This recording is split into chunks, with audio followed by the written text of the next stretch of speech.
Markets are really just human emotion. Right now, we're seeing this fascinating tug of war in Bitcoin between institutional FOMO and retail profit taking. It's like watching two different crowds fight over the same asset. The ETF flows tell the whole story here.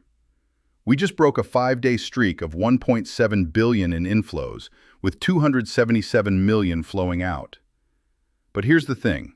Weekly inflows still topped $1 billion. That's not weak hands selling. That's just some profit taking after the run to 82,800. Let me break down what I'm watching. Bitcoin's dancing around $80,000 right now, and this level is absolutely critical. It's not just psychological support, it's technical support too. If we hold here, we're looking at another test of that 82,800 resistance where we got rejected before. But the real battle is that cluster between 84,000 and 92,000. The macro retracements sit right in there, with the 0.382 around 85,288. Here's what's really interesting though. Exchange reserves just hit a 2.5-year low after an $8 billion exodus since February. That's nearly 100,000 Bitcoin that just disappeared from exchanges. Long-term holders are accumulating hard, with accumulator addresses up 60%. But at the same time, we're seeing 479 million in realized losses daily. People are cutting positions, not trusting this rally. The macro backdrop is actually pretty bullish.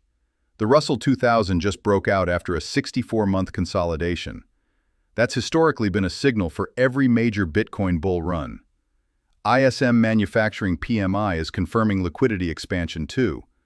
24 major financial institutions are integrating Bitcoin services. The adoption story is still playing out. But here's where it gets tricky. Bitcoin's RSI is flashing overbought signals we haven't seen in years. The liquidation map shows hedging flows clustering around 82,000. If we break higher, those short stops above 82 get taken out fast. But if we lose 78,000, all those leveraged longs underneath are going to get absolutely wicked through.